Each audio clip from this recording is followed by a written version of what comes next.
All right, folks, welcome in to Pickaxe and Roll, brought to you by our good friends over at Superbook Sports. I'm your host, Ryan Blackburn, at NBA Blackburn on Twitter, part of the Mile High Sports Podcast Network, and I'm excited to talk about last night's Denver Nuggets win as the Nuggets defeated the Los Angeles Lakers by 8 points.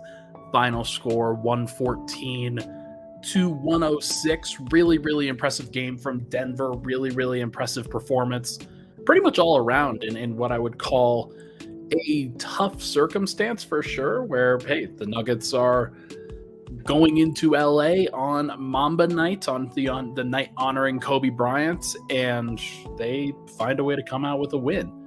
What's up, Cedric? Thanks for hanging out here today, dude. Really, really appreciate the time as always.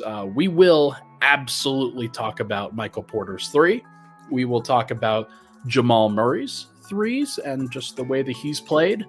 Yeah, I could definitely use a haircut. That I think is going to happen, especially before I get to go on vacation. That is absolutely happening. But I was noticing it today too, so that's going to come down the pipeline here relatively shortly. But yeah, just having a grand old time. Obviously, you don't necessarily focus on the haircuts and the things like that when the deadline time comes around. And I've been working obviously very, very hard, both on the Nuggets side of things and on the alley-oop. If you guys could go like and subscribe to videos over there, that would be awesome as well. But either way, Denver has a great, great performance, and it's very exciting to see what they've done and to see just how they respond in a situation of adversity. Not that we don't know how they would anyway, just because we've seen what this happens. We've seen what this looks like, I think, with this Nuggets team. And it's impressive. It's good to see what Denver can do when the going gets tough, and like even in a tough situation, they just find ways to get it done. We'll talk about the game. We will talk about the ceremony that the Lakers had and everything that happened. We will talk about the trade deadline, and there were no major roster moves for Denver. They did make one small trade. We'll get to that in just a bit, but got plenty to talk about on this particular episode. So make sure to go like and subscribe to the channel if you can. All right, but let's start with the game. This was an intense game from the get-go just because, hey, 2/8/24, this was one of the nights that the Lakers have used to honor the late Kobe Bryant, who obviously meant a lot to the Lakers franchise, meant a lot to people in Los Angeles, and he's meant a lot to a lot of people around the NBA. And so they have gone out of their way to they created a statue. This is Mamba Night for them, February 8th, and especially on 2024, both of his jersey numbers, 8 and 24, they decided they were going to unveil one of the statues that they put out there for what he's accomplished, what he's done. And the arena was clearly charged. It was clearly very intense. The Lakers fans were clearly looking for reasons to get going and support their guy. You saw Adam Sandler there the entire time, just sitting courtside. And it was a very interesting environment from the get-go. And clearly the Nuggets were going to have their work cut out for them. They didn't have Kentavious Caldwell-Pope, who's one of their obviously premier defenders and one of the keys to the starting five just being intact. Justin Holiday starts in his place, fouls out in 22 minutes, and the last foul that he had was a minute into his final stint in the fourth quarter. Not a great Justin Holiday game. Denver has to figure that out, and they've got to be better in those minutes for sure. But the Lakers were dealing with their injuries as well. D'Angelo Russell was out. Jared Vanderbilt's out. They have some other guys. Max Christie went out during the game. And I mean, they're clearly overwhelmed from an injury standpoint as well, but that's no excuse when you've got LeBron, you've got AD, you've got Austin Reeves, you've got Taurean Prince coming off the bench and hitting all the shots. Like, they had the capacity to win that game last night. And there's no doubt that they probably should have won that game last night, given the circumstances. But clearly the Nuggets had other ideas. They were very, very engaged from the get-go. Denver, they kind of got caught up a little bit in some uh, bad transition stuff and some odd decisions at the beginning of the game. But for the most part, the Nuggets were locked in. They were making great decisions. They were playing great defense. And it was on the Lakers to have to catch up the entire time. And Denver did a fantastic job of putting themselves into that position. And ultimately, the Lakers did catch up. They figured out how to sort of attack Denver's defense in different ways. They used LeBron James as a screener. They did some good things on the defensive end against Nikola Jokic, who didn't have his best game, despite the fact that he had a Sombor double, 24, 13, and 9. But it was really about Jokic, Murray, and Porter going up against LeBron, AD, and Austin Reeves. Other guys kind of faded into the background, though Aaron Gordon did have some timely moments. I don't want to dismiss that at all. Reggie Jackson started the game really well, but then finished it pretty poorly. Christian Brown only played 13 minutes. I thought he would close this game. As it turns out, it was Peyton Watson who was going to close the game, and he guarded LeBron for various stretches. But it really was about Denver's top three scorers and what they would be able to do in the face of adversity when you have to soak up all those shot attempts. And Michael Porter from the get-go was very, very good. He was dominant in his minutes. And he only was a +6 on the plus minus, and that kind of undersells how I think he impacted the game on both ends of the floor, which was tremendously. 27 points on 11 of 20 from the field in 38 minutes. He played 20 minutes in the first half, 18 in the second, and was a guy that was just basically indispensable for Denver tonight, where they needed his spacing, they needed his scoring and his extra shooting punch. And whether it was kind of complimenting what Jokic was doing or complimenting what Murray was doing, Porter was tremendous last night and did some really, really impressive things as both an offensive and defensive player. There were possessions where he had to guard Anthony Davis. He had to guard LeBron James. And neither of those guys really had that much success. One time LeBron tried to isolate on him and realized, oh crap, it's getting late in the shot clock. I've got to fade away. And he takes a 17-foot fadeaway two while shooting over the top of the 6'10" Michael Porter.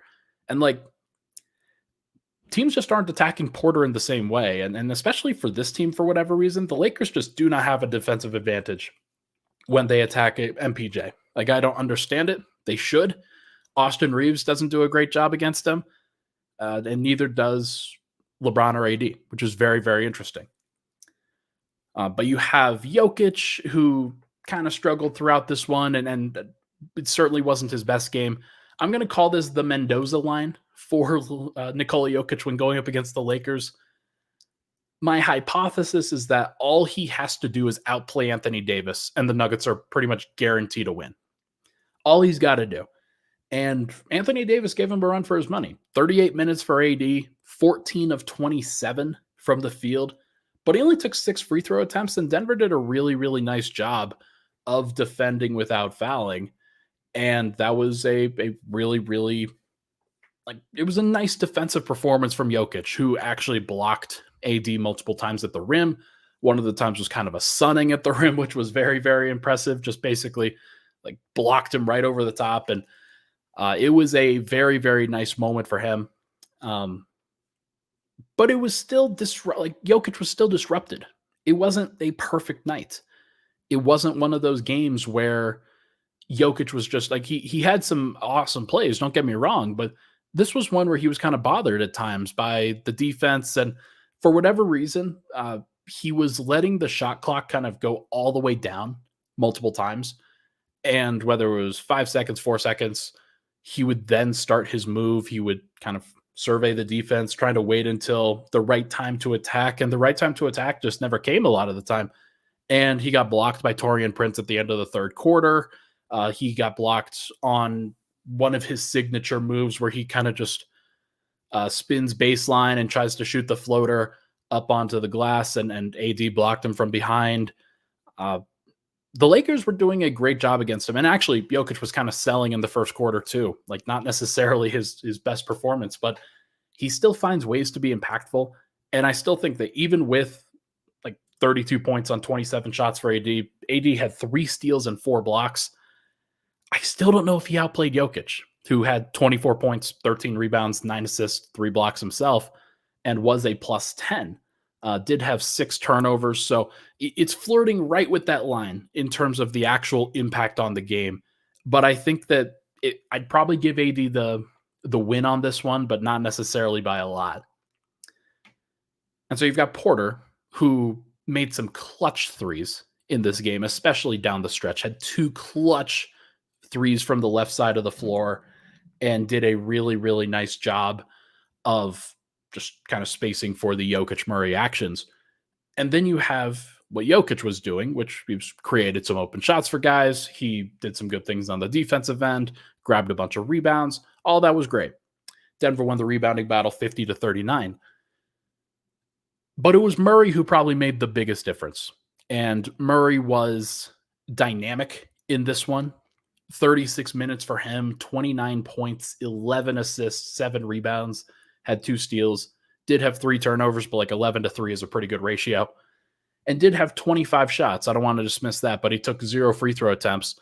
So he nearly shot 50% from the field when it was all said and done, and then shot 5 of 9 from 3, plus 17 for Jamal Murray. And like, this was the easiest lock of the night, I would say, in terms of, yeah, you are absolutely going to get the best version of Jamal Murray on a night like tonight, where he has ties to Kobe.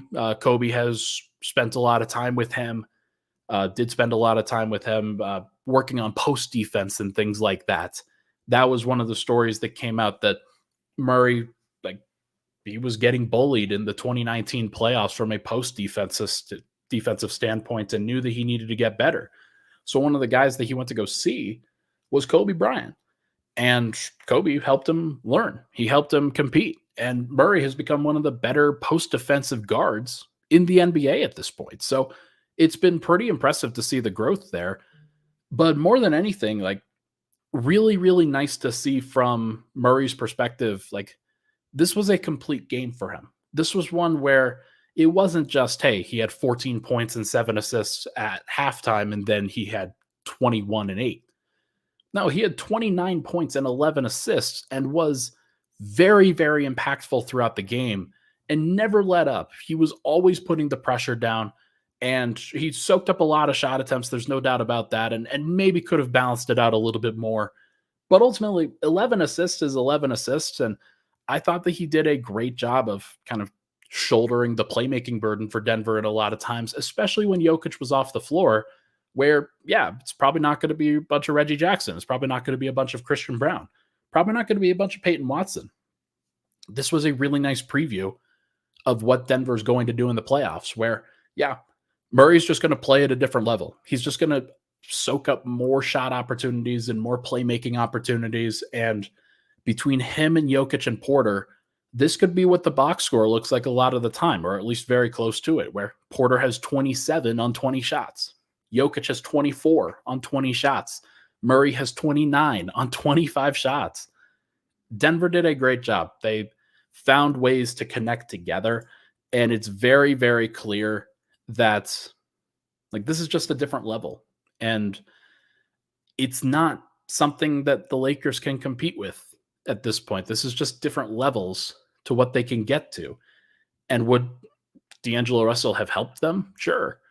If he's on the floor, would Denver attack him even more and probably score more points? Absolutely. So I'm not going to sit here and say that the Lakers definitely would have won in any other circumstance. Maybe having their full assortment of guys would have made a difference on a night like tonight, but it was still very clear from the get-go that Denver was the better team, and they find ways to win on a consistent basis. So nice to see Denver rise to the moment.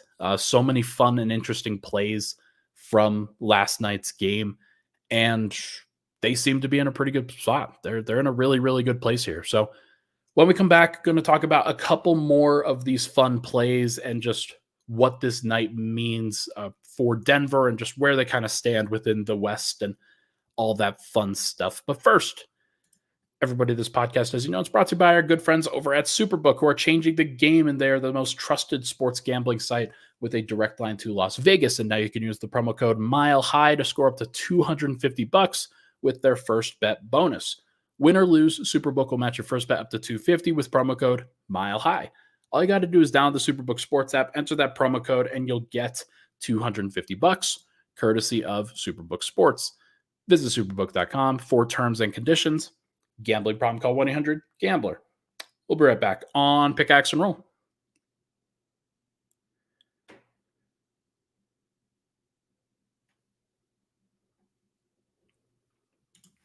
And we're back.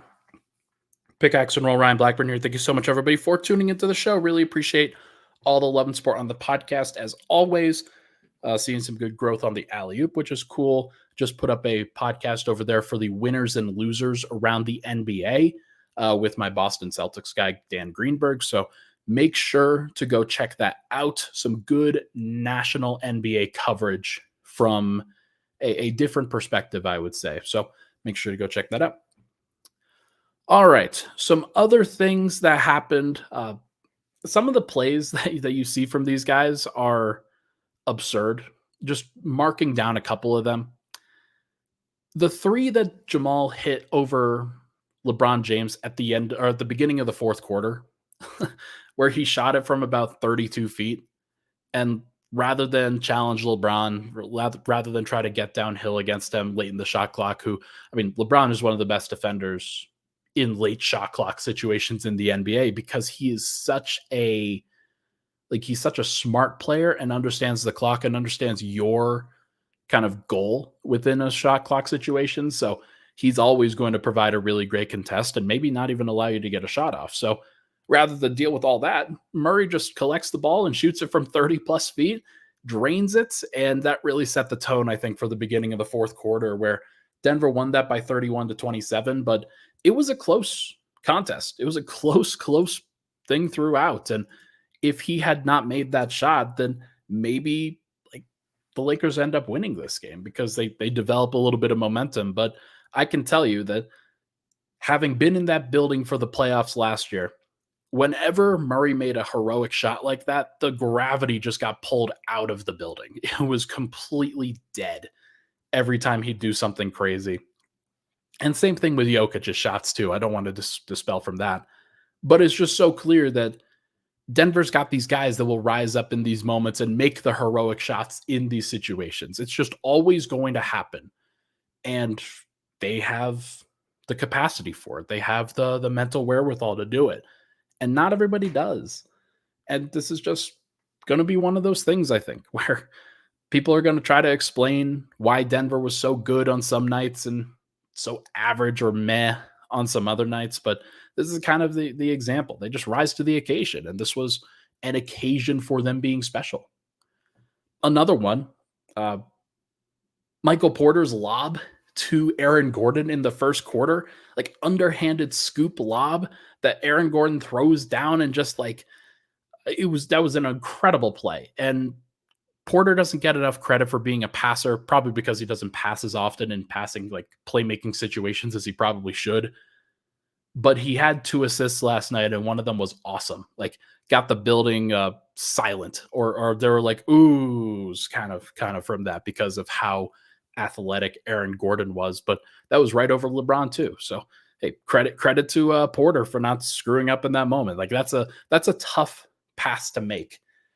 Jamal Murray also made another pass to Aaron Gordon for a lob in I think it was the second quarter, but it might have been the late first. Just on the fast break, kind of a slower fast break, but Denver had the numbers, and Aaron Gordon just sneaks behind the defense and throws it down with his head at the rim. Just Aaron Gordon looks very, very athletic right now. Sharing the numbers, he led the team at plus 18, only played 32 minutes, which I thought was a great decision by Michael Malone. That was great. 11 points, 4 rebounds, 3 assists, 2 steals, 1 block. This was a game where, yeah, they absolutely could have gone to AG at the 5. Absolutely could have done that, and it would have been fine. DeAndre Jordan actually gave Denver some pretty decent minutes off the bench, and I was pretty impressed with the rebounding from him. He had 8 rebounds in 11 minutes, including 4 offensive rebounds, had a lot of tip rebounds out to the perimeter, and just does a great job of keeping possessions alive. Denver was net neutral in his minutes. That was a pretty good sign. And we're starting to see a little bit of a development here where Denver, not always perfect. So Denver's kind of gone through different iterations of which lineups are working well at which times. Tonight, Jokic was a plus 10, Murray was a plus 17, but Reggie Jackson was minus 10, Christian Brown minus 9, Peyton Watson minus 3. And I think you see that in the minutes where Jokic was out there with the bench by himself, and whether it was Justin Holiday or Michael Porter. Actually, it was Michael Porter. So the lineup was Reggie Jackson, Christian Brown, Michael Porter, Peyton Watson, Nikola Jokic. And that lineup should be good. There's no reason why it shouldn't be. For whatever reason, it wasn't getting the stops or the shots that it's supposed to. And it's one of those things where Jokic wasn't as good in this particular game. But I do think that last night really showed, I think, some weaknesses for Denver, especially if a guy like KCP is going to be out. Because what the hell was Denver going to do with their closing lineup with Justin Holiday fouling out too?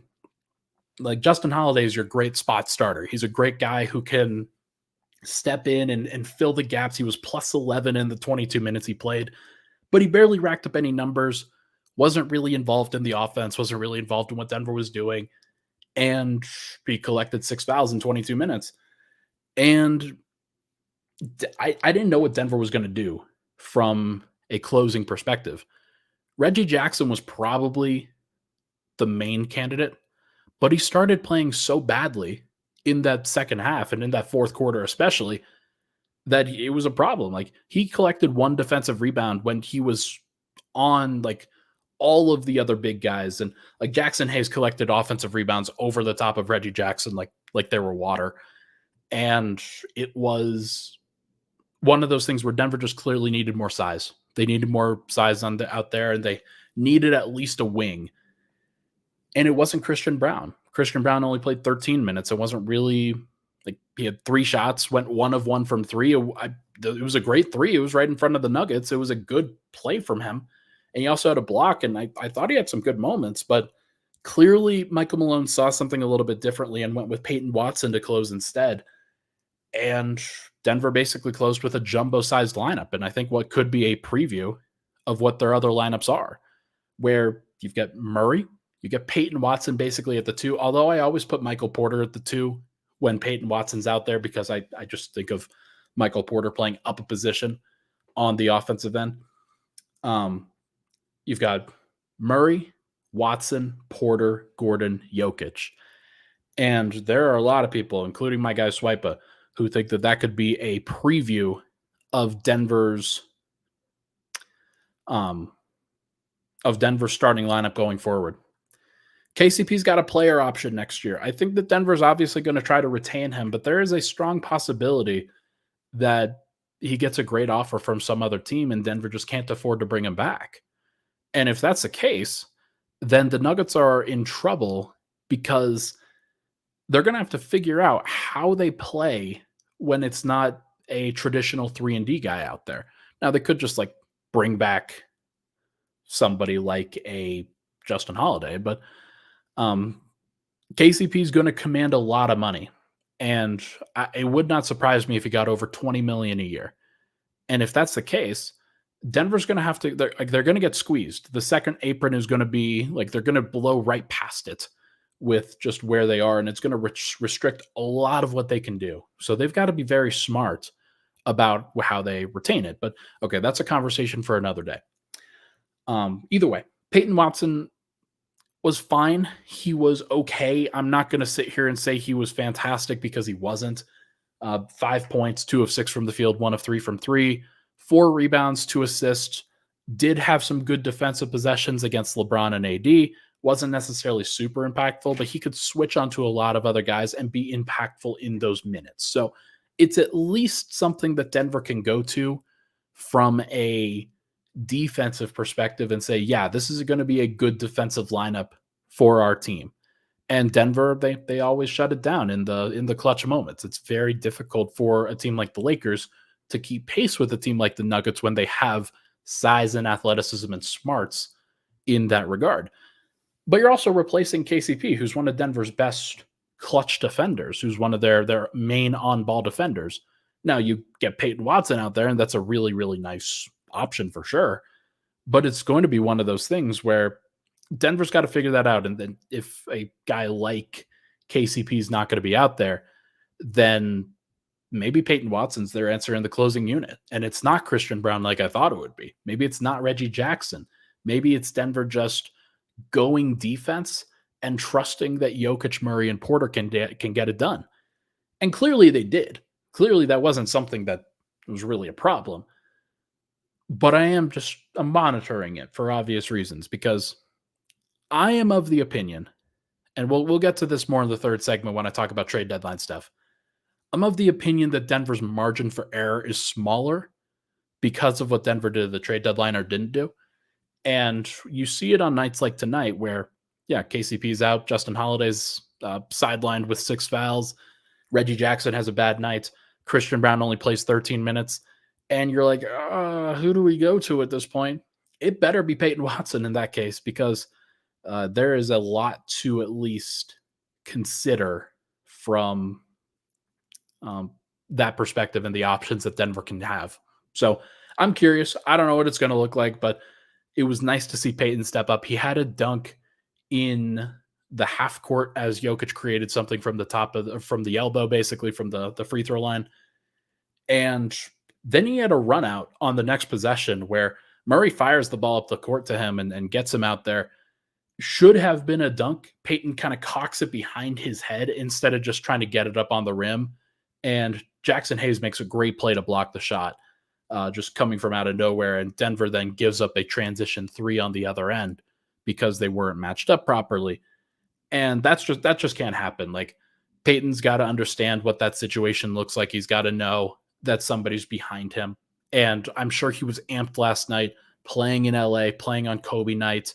It's one of the reasons why he wears 8. So I can imagine that he is probably he was probably a little bit amped and certainly could be a little bit more calm in other situations. But hey, good on him for getting the experience. Denver needs him to have as much experience as possible. And then I forgot to mention the backbreaker of the game for the Lakers, where final main play of the sequence. So Murray hits a 3 curling around a couple of screens from, I believe it was Aaron Gordon and Nikola Jokic, gets the handoff, shoots the ball over Taurean Prince. Nuggets go from tied to up 3 with about 2 minutes left. Then Denver gets a stop on the other end. Murray sees that Denver's got numbers. He pushes the pace in transition.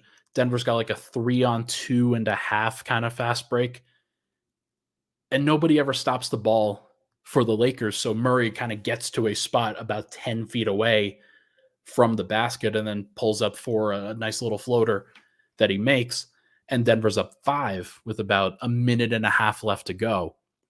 Really, really great possession from him and really great possession from Denver to kind of get out on the fast break and take advantage, because you're not always going to get an easy kind of transition opportunity like that in a clutch situation. So being able to handle that is important.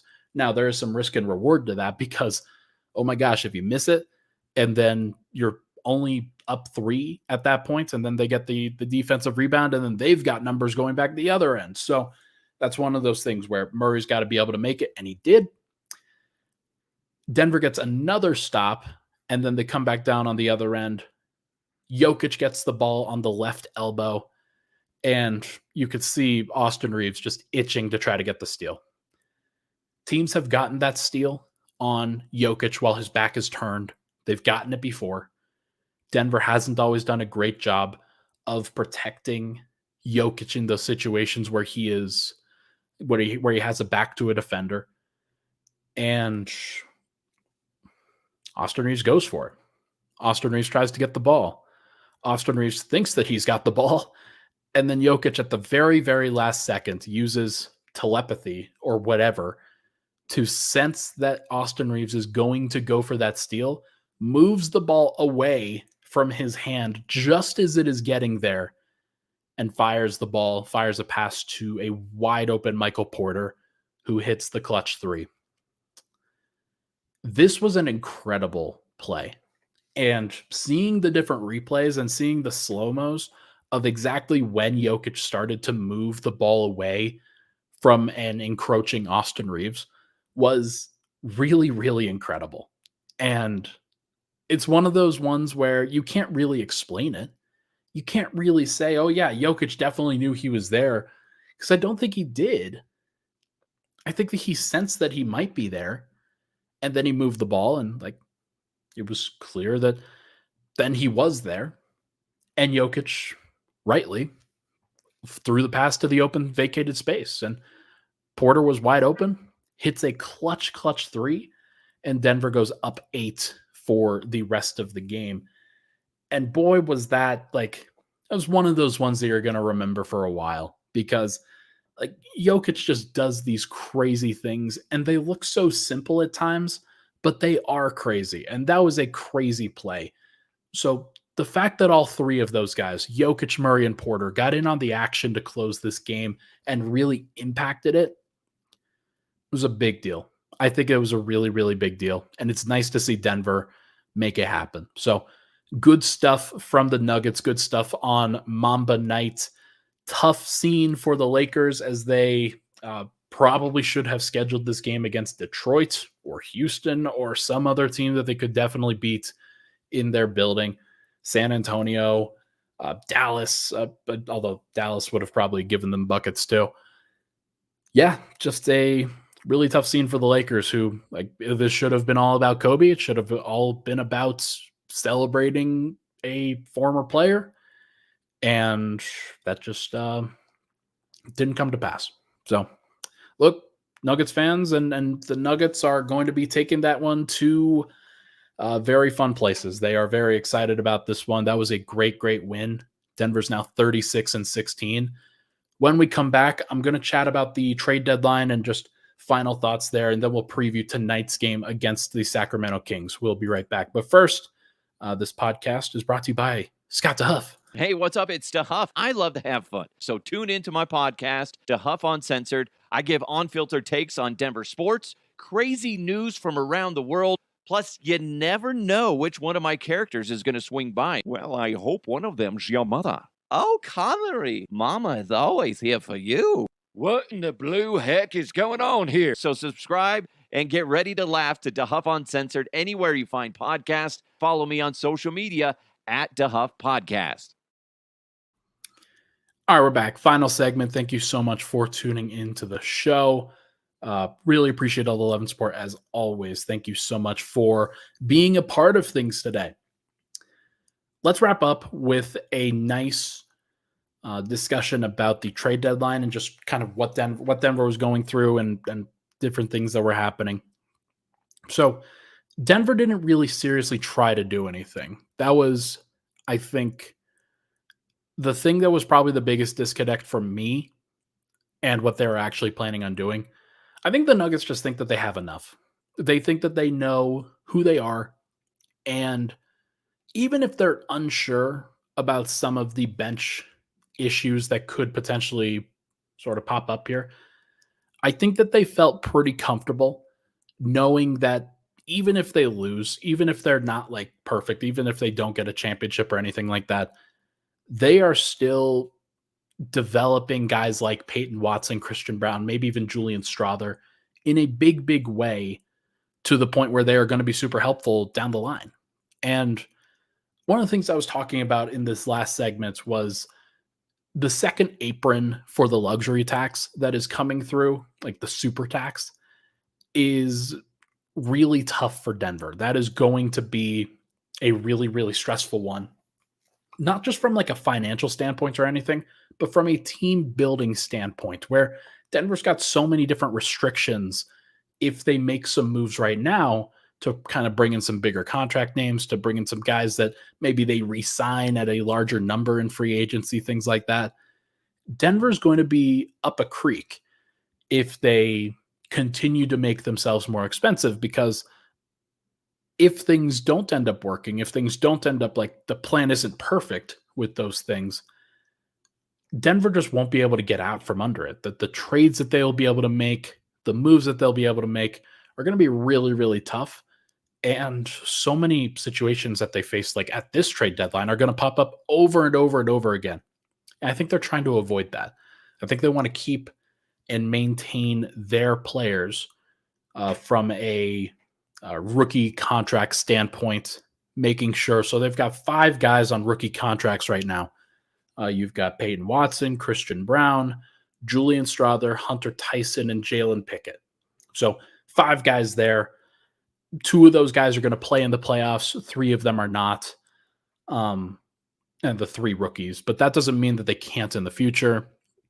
Reggie Jackson's got a player option next year. So Denver, if they like what they've seen from him and maybe he likes what he's seen, he'll probably pick up the number or he'll decline it and then they could give him a small raise of some sort. But Denver's basically like what they have going forward is the ability to retain their own guys and not really much else. Like Denver's got a first round pick that they can use in 2024 next year. They've got a couple draft picks here or there, but really it's going to be about retaining this current group as best as they can. So they want guys that have contracts, especially those rookie contracts that are pretty cheap for the next 2 to 3 years. And if that's the case, then that will give their starters the opportunity to be expensive for the next 2 to 3 years. This will eventually kind of shift over and they'll eventually try to do some different things. It wouldn't surprise me if eventually the starting lineup gets broken up because it just becomes too expensive and like maybe there's a little bit of a drop off here and they need to make a change. But for now, as Denver starters are as good as they are and as Jokic and Murray are as good as they are together, like there's no reason to really rock the boat too much. Now, what I would have done if I were Denver, what I would have tried to do is find another kind of versatile forward, somebody that could play the 5 in a pinch, somebody that can do kind of what Aaron Gordon's role is for the bench right now, where he can be the backup center. He can also be a backup 4. And Denver doesn't really have another guy, especially if, let's say, Peyton Watson, let's say they're going to move him to the 2 in the future. Let's say they're going to like have him close in those situations. Man, well, he's was playing the 3. He was playing the 4. Now you've vacated those minutes. And if Christian Brown is going to struggle a little bit, or if Reggie Jackson's going to struggle a little bit, then your rotation all of a sudden just becomes really thin. So I think it was fair to try to see if they could get another guy. Like Justin Holiday can replace somebody on the wing. There's no doubt about that. What if you need somebody to replace at the forward or in the front court? Something like that. That was my thinking.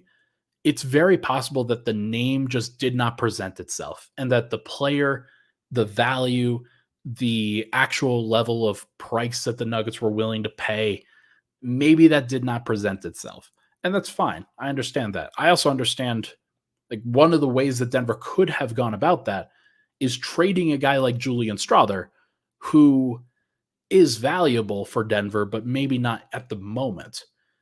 Denver has the foresight. Calvin Booth certainly has the foresight to hold on to him and not sell him for, hypothetically speaking, Andre Drummond, somebody who could really help them in a regular season context, but maybe isn't the right person for them in a playoff context, whereas Julian Strawther might be in the future. So I think that all kind of weighed on what Calvin Booth was doing, what the Nuggets were going to do. I think Michael Malone has signed off on that plan. Like he's very open to developing those guys while the starting lineup remains intact. Now, if the starting lineup ever got broken up, then Denver's probably going to go back to like, hey, we got to trust the veterans. We got to trust guys that we believe in.